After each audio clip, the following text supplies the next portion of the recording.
um, is there we go. Okay, I don't know where this came from, but there is a bird outside my house that I've like never seen before. It's Oh, really? yeah, it's I think maybe it's an owl. I don't know what it is. So I'm posting it so that people can see, and then maybe they can tell us like what type of creature it is. Um, Honestly, you must know what an owl looks like. no, it's orange from the back. I'm gonna show you, and you can tell me. Is I will, this an owl? The great owl. oh God, don't even get me started on the Dude, the great great owl. owl was fucking terrifying. He was like my worst. Like him and was it Jenner? Yeah, it was Yes, Jenner. Oh my god, so freaking scary. Jenner was so freaking scary. Oh my god, like Yeah, terrifyingly like, scary. oh my God. I'm gonna share this to my personal profile while we're waiting for text messages blah blah. Oh look, I just got a notification. Hallelujah. I got a notification. Look at me. I Where's actually the don't bird? know how that happens. I don't actually know how it happens. Where, where, where's the bird? Are you going to show me the bird? It's on my personal profile. Oh, it's in your profile. You're not going to be able to see it like on the screen. It's too tiny. I keep getting ready to go back into a Desi accent. I have no idea why. Okay, let me Why? see. Because Draconic. yeah. Okay. Oh, Alrighty. it does kind of have feathers See that are what I reminiscent mean? of an owl, You're like, is that an owl? And it's like, well, yeah, but is it? but the beak does not look like an owl. I couldn't even see the beak. Where's the? Yeah. Oh yeah. No. And the head doesn't look like an owl. Like the head looks too tiny to be an owl. Right. I'm gonna ask a question. Tell me what bird. Tell me what this bird is. Yeah, let's see. Colleen, go look at my personal profile and tell me if you can tell me what kind of bird that is. It's an orange bird of some kind that we are not sure what it is. Um, so yeah, so that's what I'm trying to figure out right now is what kind of bird that is. So I was a little late because as I ran outside to pee between my lives or my whatever's, Alex, I heard like he's in an interview, right? So he's interviewing somebody. He goes, "Baby, I shook a bird," and I was like, "What?" And I was like, and what he was trying to tell me was very subtly, "Go look at the bird outside." So Bird. so I saw the bird and I was like, "Oh my god!" And so I don't think the text has been sent out this morning. It takes time for this. Sometimes Dawn the text, oh the worst, the worst. I'm curious to know. I don't have it on my thing that Christy's not sending it today, so I'm assuming it's just delayed. I think it's an owl. I do. You I'm think it's looking an now. I owl? think it is. I think it is an owl. You know what? I'm gonna actually share this into the Indian Brook Association and ask them if they know what kind of bird it is. Yeah, Um, we because get like lots of really cool birds out here. Lots of red cardinals and blue jays. They're all very beautiful. And because we feed our chickens, the birds always fly in for the bird seed. So right. it's literally like a horror movie in our yard because there are so many birds. It's very interesting. So we've named our tree outside Steve. And Okay. so, well, I mean, because he, like, Syra, during the storm, oh my God, Steve did really well. Like, it's a tiny little tree, like, really thin, and the wind was blowing, and he's, like, on his side, but he is not going anywhere. And I was like, that tree is so resilient. And then Sophia told me that trees without wind, their roots don't grow deep. So Hmm. they did a study where they created like this fake biodome for people to live in like a to find out if you could like live in Mars or whatever in like in that kind of environment. So they basically put all the plants and trees and blah blah, and they found that when trees reached a certain height, they just fell over. And the reason why is because there was no wind in the space, and so they usually grow their roots deep down to fight against the wind to create stability as they grow.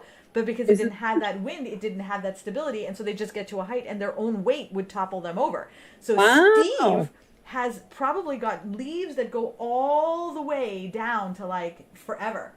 That's amazing. We Uh name plant. Well, I name my plants too. Like in my room, I have Esmeralda, and I have Clyde nice. Clyde. and Clyde's good. Josie. Yeah, Josie, and we have a few others. But anyway, I love naming my plants. I have problems. Just for those of you guys who just got the text, Christy has to wait for me to go live to send the text out, so she was waiting on me. Sheila says she's not feeding the birds anymore. They're disrespectful. They crap all over stuff. Dude, when we were kids, my Right. grandfather, he had, he I guess, collected pigeons. Like, what would you say that he did? Because he had, like, pigeon cages around, like we had 15 huge cages, like, and so we had like lots of pigeons living at our house, like hundreds of pigeons lived at our house, and we have a picture of him standing like this with like pigeons like landed all over. They would just land on him. Yeah, they crap everywhere. They're the worst. I hate. And when Sarah and I used to live at 1630 Com Ave, every morning she would hear this sound, thud. Yes, thud. I thought there was a ghost in the house. Thud. She heard the sound for what, 2-3 years? I don't even know. It was like a long time. And finally one day I was like, all right, that's it. What is going on? No. You came in the bedroom. I actually remember this. I was in my green wireframe bed with the leaves on it, right? So I was laying in bed, you were laying with me in the bed. And so what happens is that I had, the balcony was outside my bedroom. And so the pigeons would all come and sit on my balcony, and they go, grrr, and I hate that sound. I hate that sound more than anything. Like nonstop, I hear that sound. So I would take a book, David Eddings' books that I still have, right? And I would take it and I'd throw it at the door of my balcony, and it would be thud, and then they would fly away. So every day I'd have to throw it like 2 or 3 times in the morning. A pile of books. Yep. Every morning I'd go and pick up the books and put them back so I could thud them. Oh my God, too funny. Dawn says we have a baby maple in our yard, and it's been great to watch it grow over the last couple of years.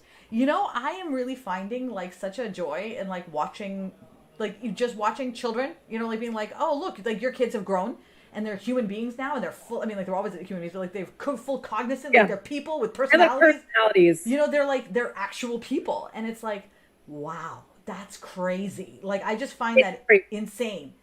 Doves and pigeons for me too. The same species, just different colors. Dude, I hate doves. I know why they cry. They cry because they suck. That's what they... Well, I will say we have mourning doves outside, and I love the sound they make. Like the mourning dove sound is really beautiful. Is that the bird from the song? Is it a mourning dove? What's the... No. Yeah, no, it's turtle doves. Turtle doves. What's a turtle dove? I have no idea. I don't know. I don't care. Okay, so listen. Well, let's get on point. No, so here's the thing. So Syra and I yesterday, the day before we go live, we just get on the phone and be like, okay, what are we going to talk about? And we really just try to think of things that are relevant to our lives, that are not, that are just things we don't usually talk about. And one of the things that struck me that she did recently, she posted a picture in her Facebook group, which if you haven't joined, it's Twisted Valley Community, but she has a picture of her bedroom.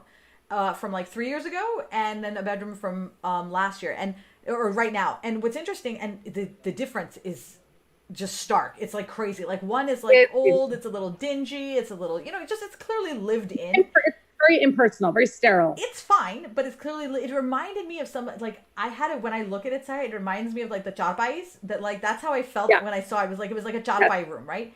And nobody knows what that is. It's okay. I was just trying to tell you that. Right, it's a type of room from our childhood that like it reminded me of, that like can't really describe it. I just needed her to know that. So it reminded me. It's a room. The only purpose is to be a room for someone to sleep in. There's it's the bare minimum. Bare minimum, and the bed usually has like it's usually like it might even be just like a rope bed, like just like 4 things with rope on it that you just have, like it's just a very functional. The word I'm looking for is functional. So I sometimes have trouble with the English words. A lacking soul. Yeah. And so now though, but which was great. But at the same time, one of my friends yesterday told me how she's had these chips piled up in her kitchen for like the last, 6 months, and they've been bothering her, like just the piles of chips and bottles and stuff. And so she went and bought herself like a little organizer and organized them. And she sent me a Marco saying like, I just feel really good. I feel so good that I did that. It was such a small thing. And it made me realize and think about how doing these little things for ourselves and for our environment really, really helps. And it made me think about yesterday when Butch came to Syra and she was putting up a new backdrop for... Well, I asked him for help. Well, why don't you tell the story? Well, so every year or so, I like to change up my photo area because, you get bored, right? You can only see so much of the same photo. Like I take, 30, 40 pictures a week. You just get bored of the same background. So you kind of need to change it up because for me anyway, I want to love my space that I'm in. I want to see it looking back at me and like this. I want to see it looking back at me and feel peaceful and serene. So I got this really cool, like reclaimed wood style peel and stick wallpaper. I'm obsessed with peel and stick wallpaper. This shit is amazing. And, but it's an 8-foot long a 8 foot by 6 foot long area. So it's really hard to do it alone. You really need 2 or 3 people to kind of help stabilize the peel and stick as you tear the paper and kind of smooth it on the surface. So I had to get Butch's help. And he was such a curmudgeon about it. Like he just and you know what? He paid the price for that because in his frustration, he like quickly got down off his stool and he ended up hurting his leg. And now he's laid up because he hurt himself. And I'm like, if you because had he was just essentially throwing a tantrum, right? you know, but never mind.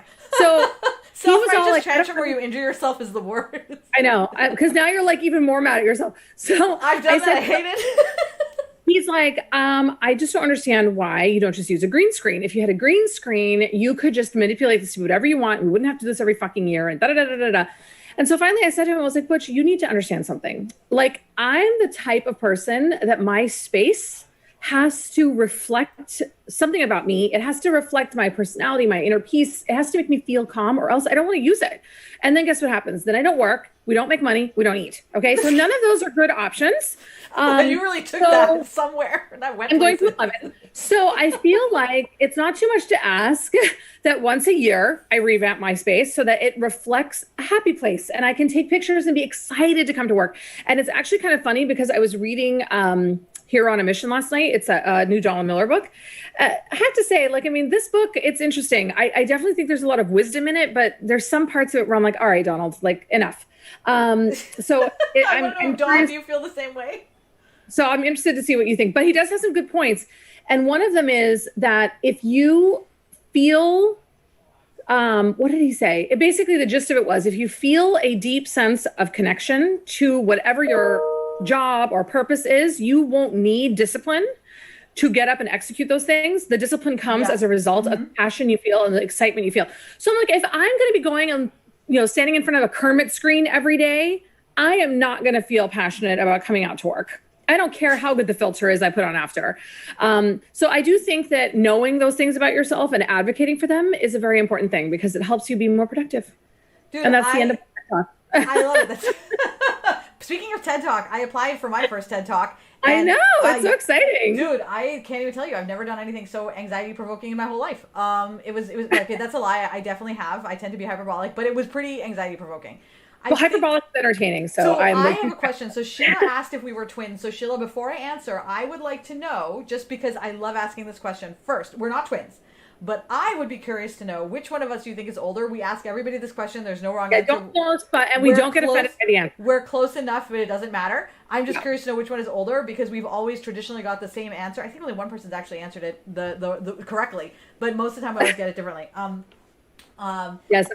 So it doesn't bother us one bit. Yeah, but I like it because everyone does think we're twins. And what's really funny is when we were in Emerson, I actually did have someone come up to me and like talk to me, and they were just like, and I was like, who the hell are you?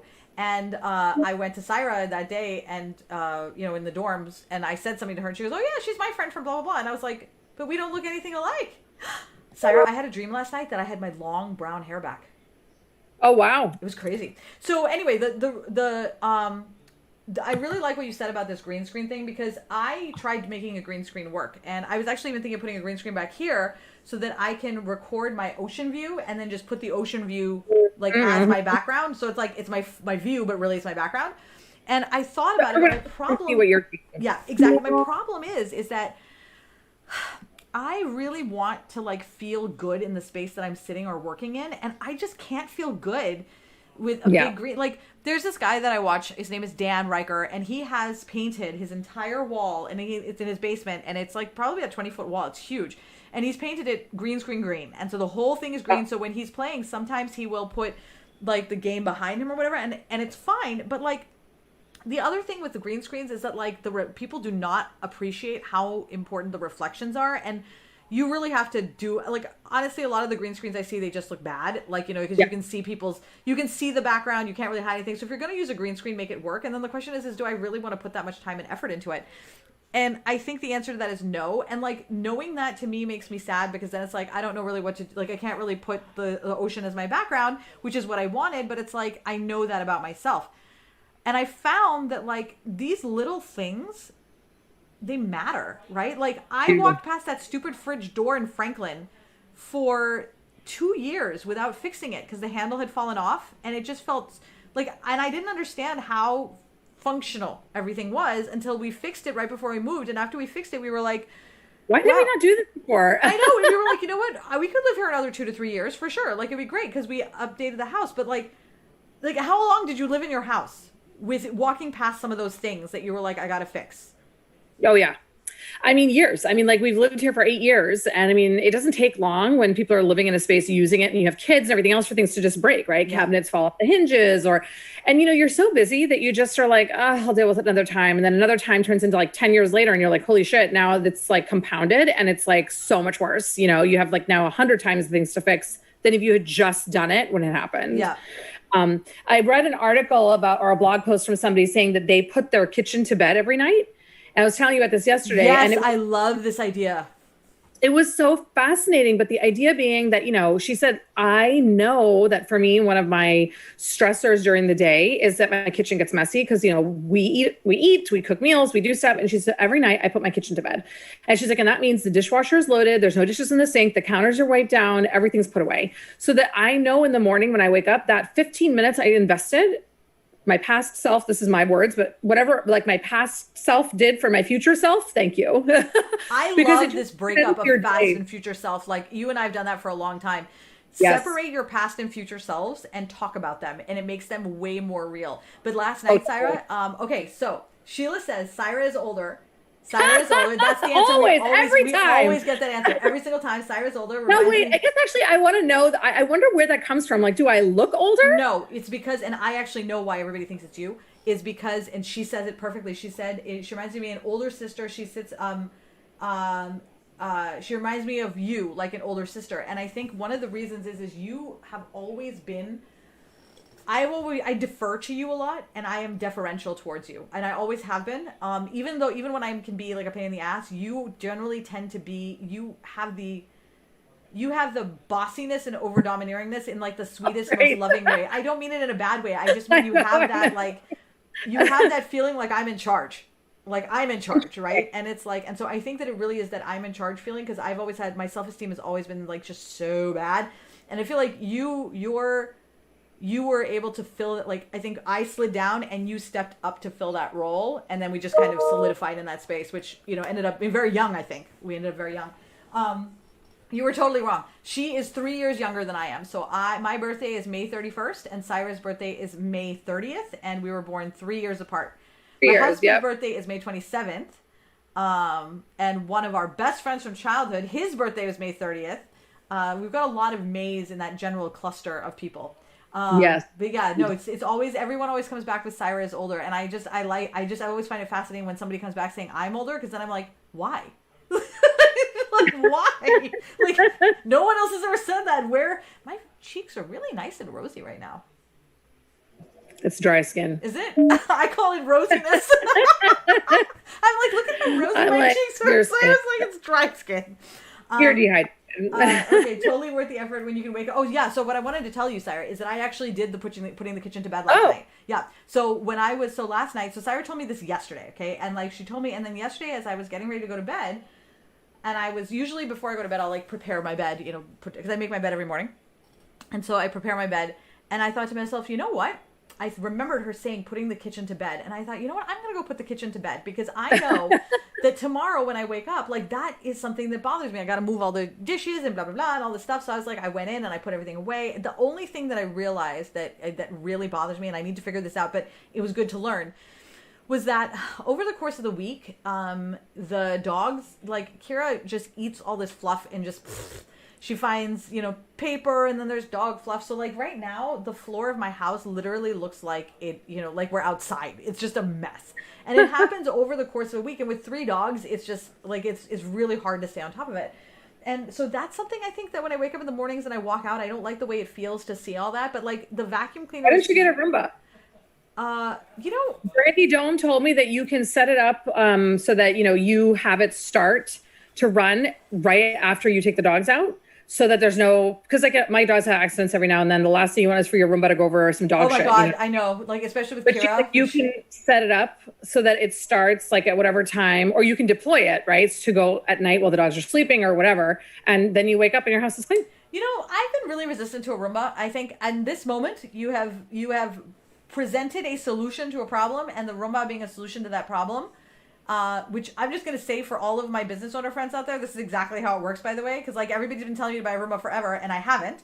I am not a Roomba customer, but now I see that, oh, there's a problem that this is the solution for, and here I am. I'm ready to buy it.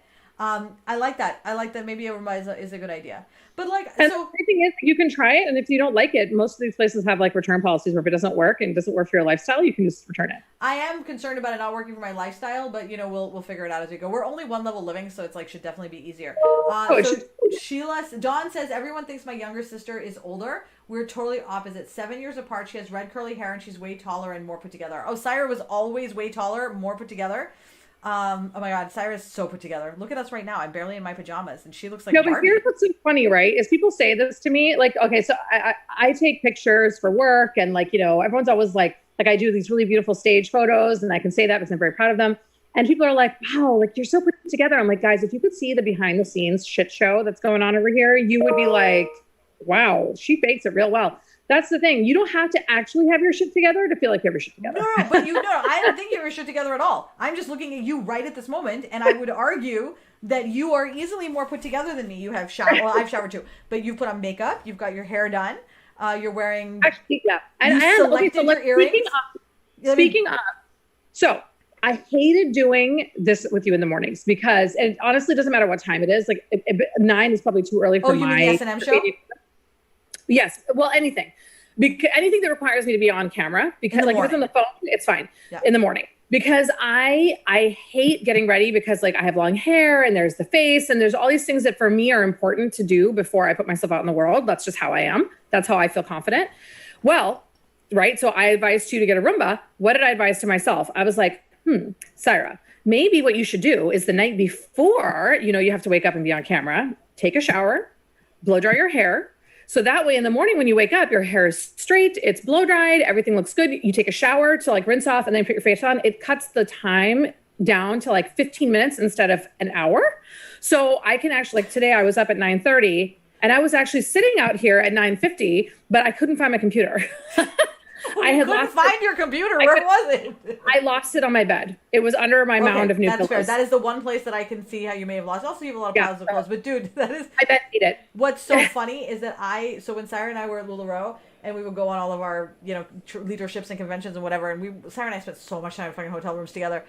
Oh my God. Oh my God. It would take you it took you forever to get ready in the mornings. Like every morning it just took, but there were times where you'd take a shower at night or prepare at night or whatever so that you would be like, oh my God, because you wanted to sleep in the morning. Whether that makes, like, I do feel like a lot of the things that we say that we're like, I want to do X, right? And we don't do it is because the preparation for it takes too long. And so I think what you've sort of, and I've actually been thinking about this a lot I do this actually in business too, and I never thought about doing it in my own life, which is just break it up into 2 steps. Everything can be broken up into the prep step and the doing step, right? And so like, or even the third step of putting away, like that could be a third step. And then so instead of like thinking of self-care as like, okay, well, because like you're like, oh, well, if I'm going to go get a massage, I need to schedule it and do this and do that. It's like, okay, well, can you break it up into multiple steps to where it's like each step is smaller, but like you're making progress towards where you want to be the whole time so that now you can get ready in like 15 minutes. Yep, exactly. It makes a huge difference. And I think that these are all little things that you learn about yourself. It's like sometimes I annoy myself with this like obsession I have with like presentation, right? And it's funny because I watch Megamind with the girls, and like for anyone who's seen it, his big thing is presentation, right? He's like, you know, the one thing that you're missing and you can't be a supervillain is presentation, right? And he comes out and it's like, you know, this huge light show in the sky and the big tongue comes out and he's like walks out on it and he's got this minions on the side of him and he's wearing this huge cape. Like, I mean, his presentation is outstanding, right? And I'm like, that's how I am. For me, presentation is like everything. But it irritates me about myself. Like, I wish I didn't care about that so much. And so figuring out like, okay, this is something that matters to me. How can I fit it into my lifestyle, right? Because a lot of times the things that we value don't fit into our lifestyle. A lot of things that we value are things we just can't accommodate easily. So I think building in these shortcuts for yourself or building in these like routines for yourself help a lot. Like taking the shower Wednesday night has transformed my life. I take the shower Wednesday night, I wake up in the morning and Thursday, and it's so easy. Putting my kitchen to bed every night. It means that in the morning when I come into my kitchen and I make myself coffee, it is like the most peaceful, happy experience. I don't feel stressed about it at all. And I think that there's so like, what are some other things that you can do in your life? Like what you said about taking the chips out of the way, right? Like putting things where they belong, cleaning up the trash out of your car as soon as you get home and not letting it pile up, right? There's so many little things. Like when I look at my car sometimes, I'm like, oh my God, this is Well, like... yeah, I'm not going to, I'm never, so I have to know this, right? So I'm going to come back to you now on that one and say, that's not happening. I'm never taking my trash out of my car when I leave it. That's never happening. So like, how do I make that work? Doesn't bother you. But that doesn't bother you. No, it does. No, but the thing is how do I make it work within that, right? Because like what you're saying is, the reason why you don't take your trash out of the car is because for a lot of us, that is just how we are. That is not a thing that we want to change, right? And I think it's also important to recognize, because like you said that you didn't like that part about yourself, and I don't know why you didn't like that part about yourself, and I'm not sure that's totally relevant for right now, but because we all have those things.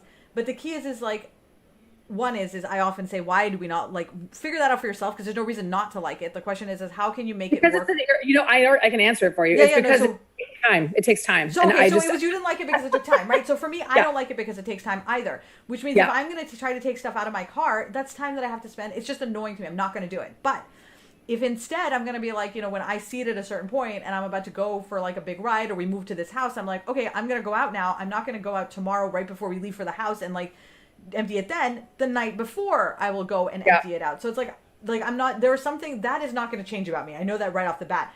But like for you, okay, grasshopper. But no, I don't want to. Like that's the thing is I don't want to change that. And that's like really important to recognize is that it's not that I cannot. It's that I don't want to, because in order to make a change that requires effort. And so there are things that I think are higher priority that require that effort, and cleaning out the thing in my car honestly is not worth that. It is not worth that self-development effort. To me, it's not. I want to spend that self-development effort elsewhere. And so I think it's really important for everyone to know that just because you identify something about yourself that you're like, this bothers me, you don't have to. Figure out what it is that bothers you. And it may very well be like, Cyrus, like it takes a lot of time. Well, guess what? Cyrus still is very, really all about presentation, but you figured out a way to make it work for her. For me, it's like this, I really want to help women take joy in their lives. Is me workshopping that aspect of my personality, is that going to help anyone or help me, or is it going to make me happier or change? Like it's not, right? So for me, I'm going to devote my effort elsewhere. So I think for a lot of us, we feel like the second we decide that there's something we don't like, that it's immediately like, oh, well, I don't like this, or this is bad, I have to change it. And it's like, well, why? Like, why do you have to change it? Maybe you can just learn to love it. Yeah, maybe it's not that big of a deal. So I think, go ahead. Sheila says, I learned to take the trash out of the car every time you got home. I went from trashy car to clean. Absolutely. Because for Sheila, that was something where she was like, this will make me feel better to do this. So I'm going to do that. Right. And then for me, that's not going to make me feel better. So I won't. Both of them are perfectly reasonable steps to take. I think it's like you said, the first thing you said earlier was it's important to know these things about yourself so that you can decide what you're actually going to spend time on doing. So like when your friend is like, for her, she knows that she likes an organized house. She knows that, but she still didn't buy that stupid potato chip organizer, right? But once she bought it, she was like, "Oh, my life is so happy." But she already knew that about herself. So buy the chip organizer. Exactly. Buy the chip organizer. Yep. I mean, I think it is really important. I have definitely found as part of renovating the house how important it is to have a tidy space. Yeah. It really does help. Like it helps you unwind. It helps you sleep better. The plants have helped a lot. I just wanted to tell Dawn, it's probably placebo effect because it's still too early. However, I added that tart cherry supplement that you told me about. And last week, Dawn, when we were talking about the fibromyalgia stuff, Dawn had suggested. How's that been going? Well, I've been taking it at night with my magnesium, and it's very interesting. Like, I definitely think it's doing something. Like, I feel like the last couple of nights in combination, like I started a couple different things. Like I started reading before bed. I turned off the television. I take my magnesium and the tart cherry supplement at night before I go to bed. And, making sure I'm doing my intermittent fasting and not eating after 9. So all those things I think combined have really been helping me have a restful sleep. I actually had physical energy yesterday to exercise. Wow. And actually once I'm done, I would like to share with folks some of the things I did, because I actually did a lot of this stuff while I was cooking dinner, because there's a lot of standing around and waiting. And I used my countertops to do backward tricep lifts. I did assisted squats because I have a bad back and bad knees. So I did those assisted squats. So I did a bunch of different things in the kitchen while I was cooking dinner, and I made use of that downtime. So it was very good. I love that. I also wanted to touch really quick because everybody's saying just take it out with you when you go. Guys, the reason why I don't take it out of my car is because bending over in the car is actually quite painful for me. And so when I lean over to do that, it hurts. And when I lean down to get stuff, it hurts. So I just rather not deal with it. So for me, I have kids and I have them do it. yeah. No, as in like if I felt like I would like, oh yeah, I really want to work on this, there are definitely things I could do. But again, like I said, it's a choice. None of you are wrong. None of you are wrong. You need one of those things that people use on the beaches to pick up litter. Yes. Oh my God, I need one of those. Or you know what? Or Alex will just do it for me. So there is that. I think delegation. Okay, so I'm glad you mentioned that because that's another thing. Like when I said I get to give it to my kids, that's another really important thing. Home ownership, owning what? Christy, she puts a trash can in the car. She has a trash bag. Yes. Oh, I think it's important to delegate in your home. Caring for your space is a family effort. It's not just any one person's job. And so I think it's really important for everybody to have a role, and delegation. Delegation is important. Having a life assistant, if you can afford it, very helpful. Like Carolyn, when she used to be our life assistant, oh my God. The relief it gave me to know that she would schedule everything. She would schedule my mammograms. Dude, I cannot afford no, I'm not using I need a life assistant. I need a life assistant, but it's not in my budget. Yeah, it's not my budget either, but I loved it. Here's the thing, Syra. So something that I want to I think touch upon, because I know that this is something that a lot of our audience deals with, is you're everybody has to have a job, and I think that that's great. But I think one of the issues that a lot of people struggle with is that their family just doesn't care that they have a job, right? So it's this is your job, you need to do the dishes, and then the family's just okay, great, I'm not doing the dishes, right? And so I do think that it is really important to try to get your family on board if you can. But if you can't get your family on board, don't put a pause on your progress and how you're feeling until you can get them on board. Just move forward, and either they'll lag behind or they'll catch up. Yeah, I think that's good advice. And I mean, even Butch, I will say, when we renovated the living room, the only thing that Butch cared about, he actually thought this whole exercise and renovation was stupid. Well, not anymore. Not stupid. I would say he thought it was a huge effort, and he didn't think it was worth the effort. And we had so many other, kind of like what you were saying. He didn't think it was worth the effort we'd have to invest to empty the house, redo the floors, do the painting. So for him, he was like, Syra, I don't see that there's going to be a return on the investment of our mental and emotional effort to put the family through this. But if it's really that important to you and you went to all this effort to save to get it done, I will back you up. I personally don't see it as being valuable. So he was kind of so he was willing to do it, but it was not his first priority.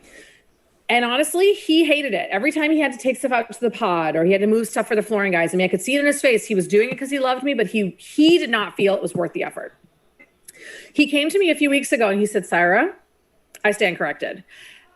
I cannot believe how much you transformed this living room. He's like, I love being in here now. He's like, I actually feel like everybody loves being in here now. We have been having family dinners now at our dining table every Friday.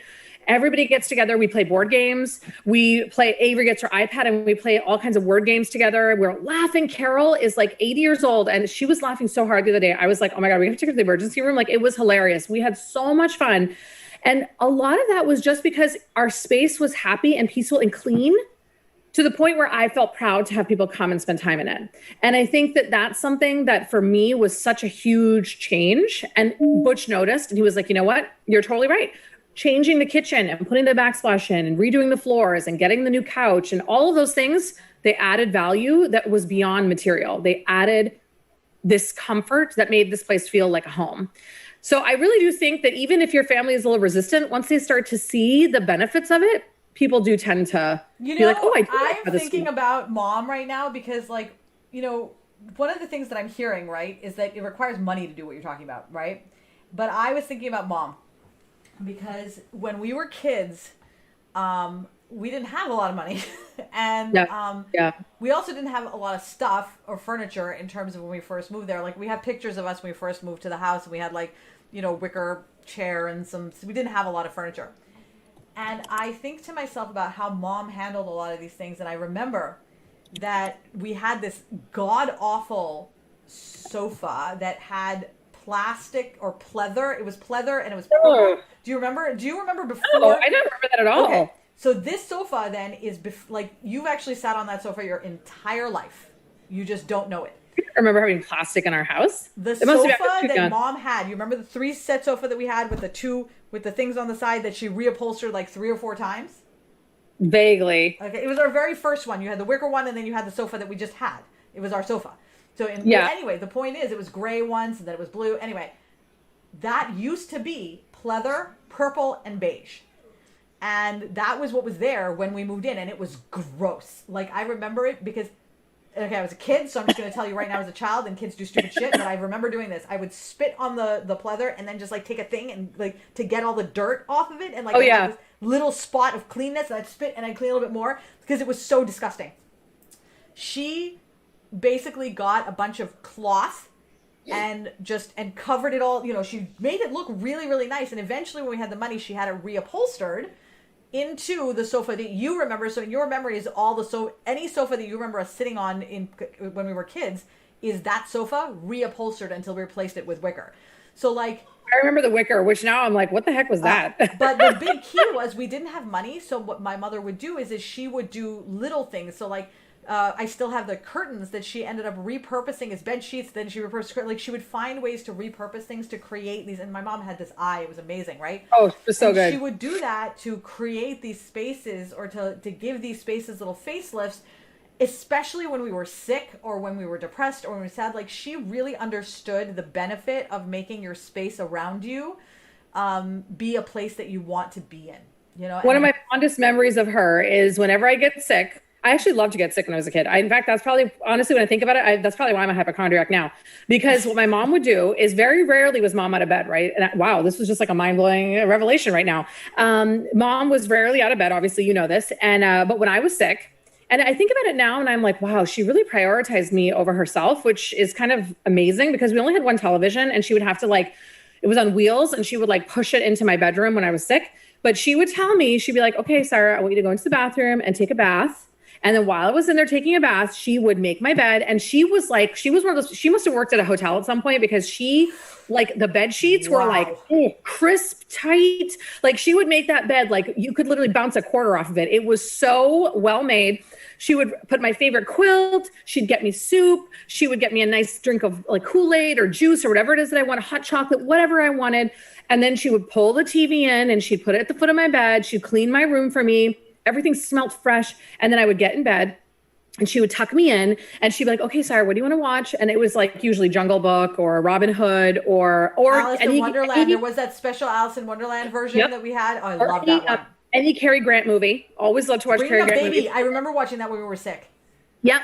And she would put that on and then she'd be like, she'd turn the lights off and she'd shut the curtains. And if it was the dead of summer, she'd turn on the air conditioner. It was like, I was the queen of the world for that day. It was seriously the best. Oh my God, it was the best. She knew how to make you feel better. And she knew how important it was that for someone who was feeling sick to have, like, their space be clean, calm, peaceful, serene. Like, I think if she had eucalyptus, she would have lit up and made the whole room a spa. Oh my God, I know, right?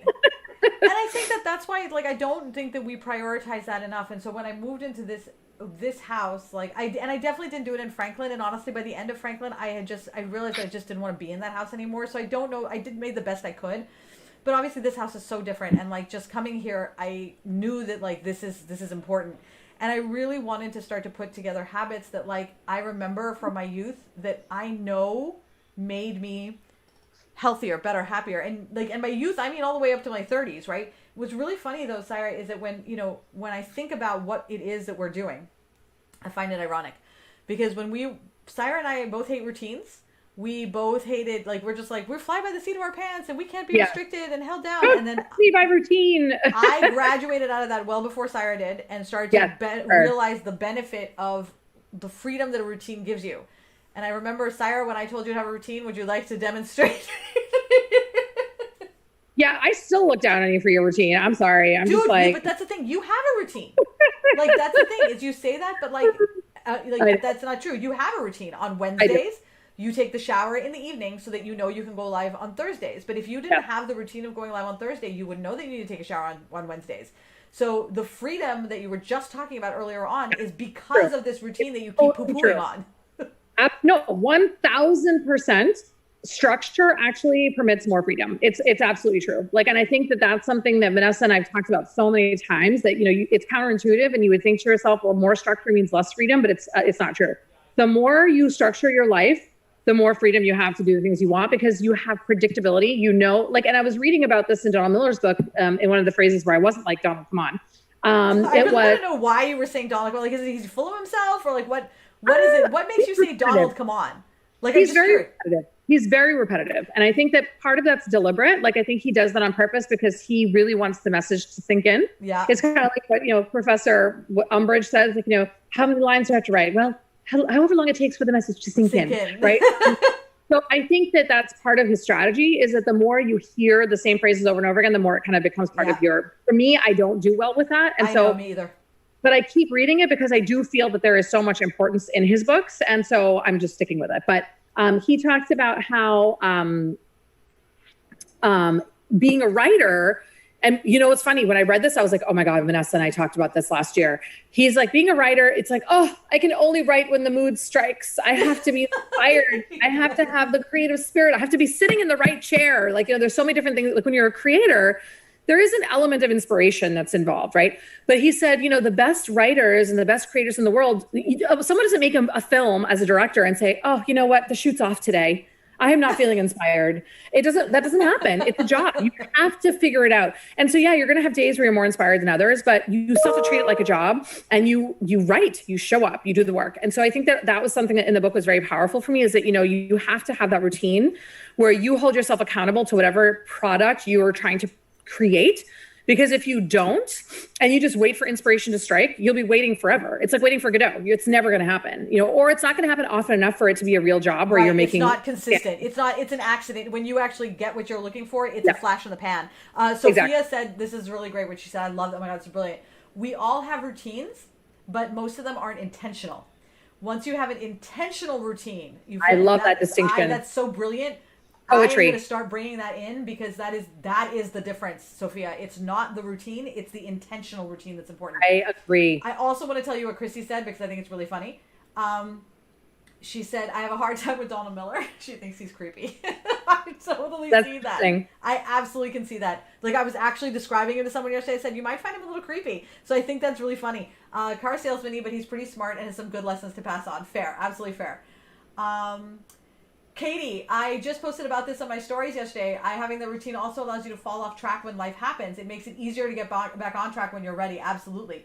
Absolutely. Love Donald Miller. Don loves Donald Miller. Absolutely. And Sophia says it did. It has happened a couple of times when she worked on films. Oh my God, that's amazing. I love that you shared that. That's so cool. And then Dee Dee said that it's because you can have a routine and be doing nothing if your routine is doing nothing. Exactly. Like, if your routine, this is my routine of doing nothing. My routine is I watch soap operas all day. Like, that's still my a routine. I Facebook, you know, death scroll, as exactly, right? calls it. Also, I really also connected with his story about having a project in the wings before the one you're doing ends. Dude, that is I am a really big believer in, I actually am putting together a whole idea about effort. Syra, you're going to love this, because it's going to connect two of our worlds. But guys, we have reached at 10:46 today. So what we're going to do is actually next week, maybe we'll talk about effort. Who knows? Because I think effort is a really great conversation. But you guys, this is what I want to leave you with today. I think Syra and I are really into this idea. Do something nice for yourself, right? Do what my friend did and get yourself a chip organizer, so that, and you know, for all the bottles and pens, and so that everything like feels nice and good around you. Make your bed in the morning. Like, do some, just whatever. Do something that will make you feel good about yourself. And your space. And your space and your space. Do something for your space. That's a better way of saying it. Do something for your space to make it better. Absolutely. Guys, have a great day. Office hours, if you're in the squad, office hours today are at 2 p.m. Eastern. They have been amazing. So be there. If you're not in the squad, you can join the wait list. Right, Vanessa? You can join the wait list at socialstrategysquad.com. Absolutely. Totally. Syra, by the way, for those of you that don't know, is she's a messaging expert. She's a strategy expert. And in office hours, you get to go in and ask her any question you want about your business. It's like having a coach on demand where you're like, dude, I'm stuck with this. Can you tell me what to do? And she's like, here. And then you run off with it, and then you do the thing, and then you come back next week. It's fucking crazy. It's awesome. So we'll see you at 2 p.m. See you at 2 p.m. Eastern. I'm going to go to Messenger. Can you go there, please? I will go to Messenger.